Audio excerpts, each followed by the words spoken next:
मोहन का पैगाम loud speaker पर लगाम। नमस्कार, मैं हूं आपके साथ अवंतिका श्रीवास्तव। मध्य प्रदेश को नया मुख्यमंत्री मिल गया है। मोहन यादव को कमान सौंपी गई है और कल सीएम पद की शपथ उन्होंने ली। सीएम एक्शन में भी आ चुके हैं। भोपाल में कैबिनेट की पहली बैठक और पहली ही बैठक में ऐसा एक्शन लिया जो चर्चा का विषय बन गया। उन्होंने पहल की, एक बड़े फैसले की। सीएम ने एमपी के धार्मिक स्थल समेत हर जगह पर तेज आवाज में लाउड स्पीकर बजाने पर रोक लगा दी है और सीएम ने इस संबंध में दिशा निर्देश जारी कर दिए। लाउड स्पीकर की जांच के लिए सभी जिलों में उड़न दस्ते बनाने के निर्देश भी दिए गए हैं। इसका पालन नहीं करने पर जुर्माने की कार्रवाई भी होगी। मतलब साफ है कि सीएम साहब फुल मूड में है। उन्होंने पहले ही बैठक में संदेश दिया और यह संदेश कह भी रहा है कि मोहन का पैगाम है, लाउड स्पीकर पर अब लगाम है।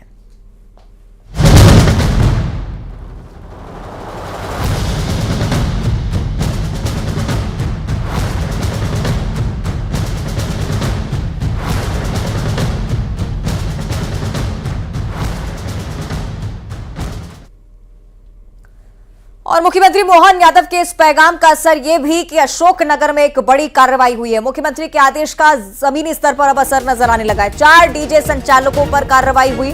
आपको बताएं कि पुलिस ने डीजे जब्त कर लिए। तेज आवाज में देर रात तक डीजे बजाया गया, जबकि नए मुख्यमंत्री मोहन यादव के सीधे निर्देश थे कि तेज आवाज में समय सीमा से आगे जाने पर अगर डीजे बजाया हुआ पाया गया, बजता हुआ पाया गया तो फौरन कार्रवाई होगी। और उसी के तहत अशोकनगर में लाउड स्पीकर के खिलाफ इस कार्रवाई का ये सिलसिला आप देखेंगे। 4 डीजे संचालक ऐसे जो कि तय समय सीमा से उल्लंघन करते हुए अशोकनगर में डीजे बजा रहे थे और काफी तेज आवाज में डीजे बज रहा था। उसके बाद पुलिस ने फौरन इन डीजे को जब्त कर लिया है।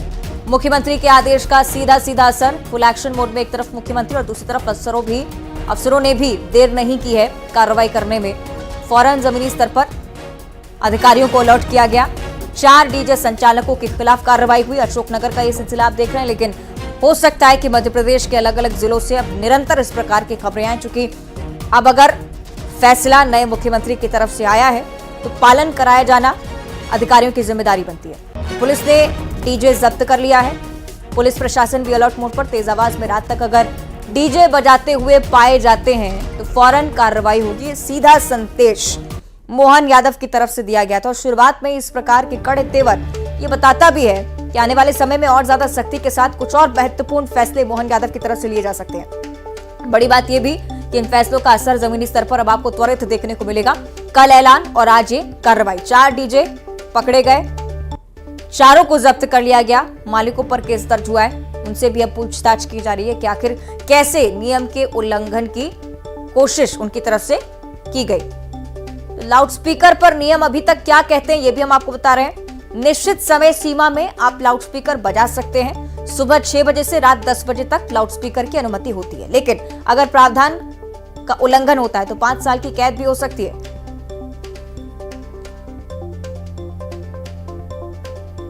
चलिए कुछ अलग अलग जिलों में हम ये समझ लेते हैं कि किस प्रकार से कार्रवाई का असर हो रहा है। हमारे सहयोगी सुशील कौशिक ग्वालियर से रिपोर्ट कर रहे हैं। शैलेंद्र चौहान है भोपाल से हमारे साथ जुड़ रहे हैं। शैलेंद्र, सबसे पहले आपके पास पहुंच रहे हैं। राजधानी में क्या इस पैगाम का असर देखने को मिलता है? क्या कार्रवाई जमीनी स्तर पर आप देख रहे हैं इसे लेकर? शैलेंद्र, देखिए, बिल्कुल कल ही नए सीएम मोहन यादव ने शपथ लेने के बाद सबसे पहला फैसला यही जारी किया कि जो भी लाउड स्पीकर हैं अगर वो नियम के विरुद्ध चलते हैं, शोर ज़्यादा होता है तो उनके खिलाफ कार्रवाई की जाए। तो भोपाल में भी टीम का गठन हो गया है और इस तरह के अगर कोई अब लाउड स्पीकर बजाता है या कोई डीजे को तेज आवाज में बजाता है तो उसके खिलाफ सख्त कार्रवाई होगी। इस तरह के पुलिस महकमे और जिला प्रशासन ने तैयारी कर ली है। कलेक्टर आशीष सिंह ने भी इसको लेकर एक गाइडलाइन जारी कर दी है और अपने महकमे को कहा है कि किसी भी तरह का अगर लाउड स्पीकर सुनाई दे, अगर आवाज नियमों से परे, तो उनके खिलाफ कड़ी कार्रवाई की जाए। हम यहाँ पर कुछ लोगों के भी साथ है जो कि लाउड स्पीकर को लेकर बात करते हैं, तो हम उनसे भी जानते हैं कि किस तरह का फैसला और उसको किस तरह आप लोग देखते हैं। क्या नाम है आपका? अनुभव शर्मा।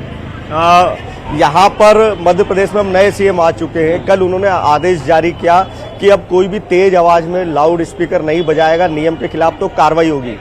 तो सही है ना, पहले से भी रूल्स एंड रेगुलेशन उसके लिए पहले से ही मानक तय थे, लेकिन उनको कोई फॉलो नहीं करता था। तो कम से कम अब ये है कि लोग बाग अब उसको फॉलो करेंगे और ध्वनि प्रदूषण भी नहीं होगा, लोगों को परेशानी भी नहीं होगी, तो वो मेरे हिसाब से तो काफ़ी बढ़िया डिसीजन है। और हम और भी बात करते हैं यहाँ पर कुछ और भी लोग। एमपी में अब लाउड स्पीकर को बैन कर दिया गया, तेज आवाज में आप चला तो सकते हैं। आप लोगों को ये नए सीएम के आने का पहला फैसला है, क्या लग रहा है, किस तरह का फैसला मानते हैं? सही फैसला है, साउंड ज्यादा तेज नहीं भी होना चाहिए क्योंकि नॉइज पोल्यूशन का है। आप किस तरह देखते हैं? मेरे हिसाब से देखेंगे तो ऐसे में तो पॉजिटिव नेगेटिव दोनों चीजें हैं। और जैसा कि उन्होंने बोला कि नॉइज पोल्यूशन के लिए तो सबसे अच्छा है। चलिए, और मिला किसी के जुला असर occasion, यानी कि function अपनी वगैरह अपनी में- राय रखते हैं यहाँ पर लोग। बने रहेगा शैलेंद्र हमारे साथ। सुशील के पास चलते हैं। सुशील, ग्वालियर में पैगाम का असर दिख रहा है क्या? और महत्वपूर्ण बात यह भी कि नए मुख्यमंत्री के एक्शन मोड को लेकर क्या चर्चा कर रहे हैं ग्वालियर वासी? बिल्कुल, देखिए ग्वालियर की अगर बात करें तो ग्वालियर में भी कहीं ना कहीं ये जो फैसला आया है नए सीएम मोहन यादव का, उस फैसले के बाद लोगों में खुशी का माहौल है और इसका शहर में असर भी नजर आया है कि सुबह से ही ज्यादा तेज आवाज के लाउड स्पीकर नजर नहीं आ रहे। हमारे साथ बुद्धिजीवी और स्टूडेंट भी, इनसे बात करेंगे। सर, कैसा लगता है आपको जो फैसला आया है सीएम मोहन यादव ने जो पहला फैसला दिया है? देखिए, डू बिलीव इन चेंज। जो परिवर्तन है वही प्रकृति का नियम होता है और परिवर्तन जो होता है वही सकारात्मक विकास लाता है। अभी जिस तरह से देखिए एक नया चेहरा लेके मुख्यमंत्री के रूप में भाजपा ने दिया है और जिस तरीके से पहले दिन ही मोहन यादव जी ने निर्णय लिए हैं, उसमें देखिए हम जब उठते हैं सुबह से तो हमें शोर दिखाई देता है, इधर लाउड स्पीकर इधर लाउड स्पीकर, मानसिक तनाव का भी कारण होता है, ध्वनि प्रदूषण भी फैलता है। तो उन सबसे निजात दिलाने के लिए एक बहुत ही एक दूरगामी कदम आते बराबर यशस्वी मुख्यमंत्री जी ने उठाया है। मैं इस कदम का स्वागत करता हूँ। तो आपको मैं बता दूं कि इसके अलावा भी जो भी निर्णय उन्होंने कर लिए हैं वे सभी बहुत ही आवश्यक निर्णय हैं। जिस तरीके से जमीन की जो आप देखेंगे, बहुत बहुत जरूरी निर्णय लिए हैं। हमारे साथ स्टूडेंट भी है। क्या लगता है आपको कि जो लाउड स्पीकर बैन करने का नियम लागू किया है नए सीएम ने, कैसा लगता है? सर, इससे कई ज़्यादा वातावरण में बहुत अच्छा माहौल होगा because due to the loud speaker बहुत ज़्यादा इश्यूज हो गए हैं स्टूडेंट को। वो अपनी एजुकेशन पे फोकस करना चाहते हैं बट जी उनको बहुत ज़्यादा इश्यूज होते हैं। जो आजकल के मैरिजेस में जो लाउड स्पीकर बज रहे हैं, जो पॉल्यूशंस हैं, उनको बहुत ज़्यादा इश्यूज हो गए। तो ड्यू टू सम रीज़न कहीं ना कहीं वो अपनी स्टडीज़ एंड करियर पे फोकस कर पाए। आपको लगता है शादी ब्याह में बड़ा शोर होता है, रात के वक्त तो बड़ी दिक्कतें होती है ग्वालियर जैसे शहर में? देखिए, जो फैसला लिया गया है वो स्वागत योग्य है और इस फैसले का सबको स्वागत करना चाहिए। और इसका विरोध जो भी करने की मंशा अगर बना रहे हैं तो उन लोगों से भी कहना चाहूँगा कि हम सबसे पहले भारतवासी हैं, तो हम सबसे पहले हिंदू हैं और हम इस देश के नागरिक हैं। हम जाति किसी भी जाति के हों, किसी भी धर्म के हों, हम सबसे पहले हिंदू हैं। और सब आप ये बताइए कि क्या जो फैसला आया है, अब लगता है आपको कि ग्वालियर में भी इसका असर नजर आएगा? बिल्कुल आएगा, क्यों नहीं आएगा। सबसे पहले तो डॉक्टर मोहन यादव जी को मैं बहुत बहुत आभार और बधाइयाँ देना चाहूँगा कि बहुत ही पढ़े लिखे योग्य हैं और उन्होंने आम जनता के साथ साथ छात्रों के हितों को ध्यान रखते हुए कुछ बेहतरीन सुविधाएं उपलब्ध कराने का एक वादा किया, पहले किया था और उसको अभी निभा रहे हैं वो। चलिए, यानी कि ग्वालियर वासी तो जमकर सराहना कर रहे हैं।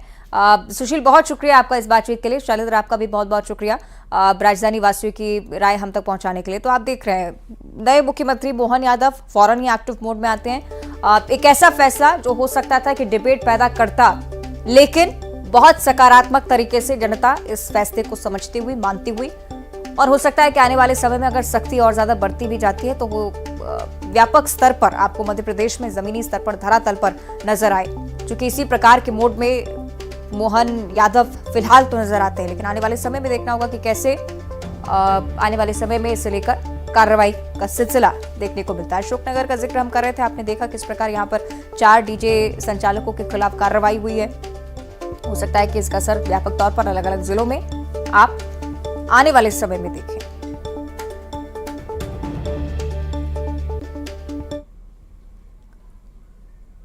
और इस बीच रायपुर से एक बड़ी जानकारी, महंत राम सुंदर दास ने इस्तीफा दे दिया है। पीसीसी चीफ दीपक बैज को इस्तीफा सौंप दिया है। हार से दुखी हैं और इसीलिए इस्तीफा सौंपा है। कांग्रेस से इस्तीफा दे दिया है सीधे। रायपुर दक्षिण से कांग्रेस प्रत्याशी के तौर पर राम सुंदर दास काम कर रहे थे। महंत ने चुनाव लड़ा लेकिन जीत नहीं पाए और उसी के चलते पीसीसी चीफ दीपक बैज को अपना इस्तीफा भेज दिया। आपको पता होगा महंत राम सुंदर दास जो कि काफी प्रचलित भी रहे और बृजमोहन अग्रवाल से लगातार उनकी मुलाकात का सिलसिला भी हमने देखा है। सहयोगी ममता हमारे साथ जुड़ रही है। ममता, मायने बताइएगा इसके। सुंदरदास वैसे भी अगर हम बात करें तो पहले रायपुर दक्षिण से नहीं लड़ना चाहते थे, उनकी तैयारी जो है वो दूसरी सीट से थी, लेकिन काफी खिंचम खाच के बाद में रायपुर दक्षिण से उन्हें उतारा गया और इस संबंध को लेकर उनका एक ऑडियो भी वायरल हुआ था कि वो लड़ना नहीं चाह रहे थे और उन्होंने न्यूज़ 18 से भी बात की थी और भी जगह जो बातचीत की थी उसमें साफ तौर पे कहा था। अब उनकी बड़ी जो है वो हार हुई। बृजमोहन अग्रवाल के खिलाफ वो रायपुर दक्षिण से खड़े थे और हालांकि पार्टी ने जो है एक उस तरह से खड़ा किया था कि हिंदुत्व वाला जो मुद्दा है जिस तरह से बीजेपी लगातार उठा रही थी, तो एक मैसेज ये भी चला जाए कि हम उसके खिलाफ नहीं है, इसलिए उन्हें रायपुर दक्षिण से उतारा गया था। काफी हाई प्रोफाइल सीट है और ये जो सीट है इसको लेकर एक मैसेज भी चला जाएगा पूरे प्रदेश में करके, लेकिन बुरी तरीके से हार हुई उनकी और उस हार के बाद में उन्होंने अपना इस्तीफा जो है वो पीसीसी चीफ दीपक बैज को सौंप दिया है और उस इस्तीफे में लिखा है कि वो हार की नैतिक जिम्मेदारी ले रहे हैं और नैतिक जिम्मेदारी लेते हुए और अपना इस्तीफा जो है वो सौंप रहे हैं। पार्टी की जो प्राथमिक सदस्यता है उससे वो इस्तीफा दे रहे हैं। भले ही उन्होंने इस्तीफा दिया हो, भले ही बृजमोहन अग्रवाल के अगेंस्ट वो खड़े हुए हों, लेकिन इससे पहले उनकी और बृजमोहन अग्रवाल की मुलाकातों के सिलसिले भी हमने देखे हैं। क्या इस ओर आशंका बढ़ती है कि कांग्रेस के बाद सीधे बीजेपी में भी आ सकते हैं? देखिए, अगर हम बात करें तो जब चुनाव शुरू थे उस दौरान भी बृजमोहन अग्रवाल जो है उन्होंने आशीर्वाद लिया था। जीतने के बाद भी राम सुंदर दास से आशीर्वाद लिया था, चूंकि जो दूधाधारी मठ है वो काफी जो बड़ा मठ है और रायपुर में अपनी उसकी एक तरह से कह सकते हैं कितनी ख्याति है और लोगों की आस्था उससे जुड़ी हुई है और चूंकि वो महंत है उसके तो लोग उनके पैर छूते ही हैं। तो जीत के बाद एक तरह से एक सामान्य शिष्टाचार बस गए थे, लेकिन ये देखने वाली बात हुई क्या पार्टी जो है उनका इस्तीफा स्वीकार करती है और क्या उनकी प्लानिंग ये है कि वो बीजेपी में शामिल हो, ये तो उनसे बात करने के बाद ही पता चलेगा। लेकिन उस मुलाकात को उस तरह से नहीं देखा जा सकता। जीत के बाद वो आशीर्वाद लेने के लिए बृजमोहन अग्रवाल गए थे और चूंकि महंत थे तो राजधानी रायपुर में एक अलग तरह का और छत्तीसगढ़ में चूंकि महंत है वर्तमान में वो चलिए, यानी कि स्वाभाविक मुलाकात भी उसे कहें। बहुत शुक्रिया आपका फिलहाल जानकारी के लिए। और इस बीच छत्तीसगढ़ के लिहाज से एक और बड़ी जानकारी, सौम्या चौरसिया को सुप्रीम कोर्ट से राहत नहीं मिली है। सुप्रीम कोर्ट ने खारिज कर दी है जमानत याचिका, 1 लाख रुपए का जुर्माना भी लगा दिया है। कोल लेवी मामला जिसे लेकर ईडी ने गिरफ्तारी की थी सौम्या चौरसिया की। भूपेश बघेल की उप सचिव भी रह चुकी है, उसके बाद निलंबित किया गया। गिरफ्तारी ईडी की तरफ से हुई। बड़ी बात यह कि सुप्रीम कोर्ट से आस भरी निगाहों के साथ देख रही थी, लेकिन उसी दौरान सुप्रीम कोर्ट की सुनवाई में राहत के कोई भी लक्षण मिलते हुए नजर नहीं आए। इसी के चलते मुश्किलें अब उनकी बढ़ने वाली हैं, ये सीधे तौर पर आप कहेंगे। सुप्रीम कोर्ट से नहीं मिली है राहत और सुप्रीम कोर्ट ने जमानत याचिका को सीधे तौर पर खारिज कर दिया। 1 लाख रुपए का जुर्माना भी भरना होगा। कोल लेवी मामला, करोड़ों का घोटाला और उसके बाद ईडी की तरफ से गिरफ्तारी। भूपेश बघेल के उप सचिव के तौर पर काम कर रही थी सौम्या चौरसिया, लेकिन अब परेशानियां कुल मिलाकर बढ़ सकती हैं। इससे कि सुशील पांडे दिल्ली से हमारे साथ जुड़ रहे हैं। सुशील, बताइएगा आगे क्या कुछ हो सकता है? जी देखिए, साफ तौर से लंबे समय से फिलहाल सौम्या चौरसिया इस पूरे मामले में कस्टडी में है और ऐसे में उनकी तरफ से सुप्रीम कोर्ट में अर्जी दाखिल की गई थी, लेकिन आज सुप्रीम कोर्ट ने उनकी इस अर्जी को खारिज कर दिया है। चूंकि इस पूरे मामले में सुप्रीम कोर्ट ने कहा कि जो उनकी तरफ से तथ्य रखे गए उन तथ्यों से सुप्रीम कोर्ट संतुष्ट नहीं हुआ और साथ ही साथ सुप्रीम कोर्ट ने उनके ऊपर 1 लाख का जुर्माना भी लगाया है। वो इसलिए लगाया है क्योंकि उनके वकील की तरफ से सौम्या चौरसिया के मामले में जो दलीलें और जो तथ्य रिकॉर्ड पर रखे गए वो इनकम्प्लीट थे और इसीलिए फिलहाल इस पूरे मामले में सुनवाई करते हुए सुप्रीम कोर्ट ने सौम्या चौरसिया की जो अर्जी है उसको फिलहाल खारिज कर दिया है। निश्चित रूप से कहीं ना कहीं सौम्या चौरसिया की जो मुश्किलें हैं वो अब बढ़ सकती हैं, क्योंकि कोल लेवी के मामले में ईडी इन्वेस्टिगेशन कर रही थी। वो हालांकि छत्तीसगढ़ के जो पूर्व मुख्यमंत्री हैं भूपेश बघेल, उनकी उप सचिव रह चुकी हैं। इस पूरे मामले के जो तार हैं वो कहां तक जाएंगे इसकी जांच अभी ईडी कर रही है, लेकिन ईडी की तरफ से साफ तौर से कहा गया था कि जिस तरह कोल लेवी मामले में घोटाला हुआ है और इस पूरे मामले में कहीं ना कहीं बहुत ज्यादा संपत्तियां सौम्या चौरसिया के द्वारा अर्जित की गई है, उसके तार अभी फिलहाल जोड़े जा रहे हैं और ऐसे में अगर सुप्रीम कोर्ट ने उनकी जमानत अर्जी खारिज की है तो निश्चित रूप से उनकी मुश्किलें बढ़ सकती हैं। ठीक है, बहुत शुक्रिया आपका सुशील जानकारी के लिए।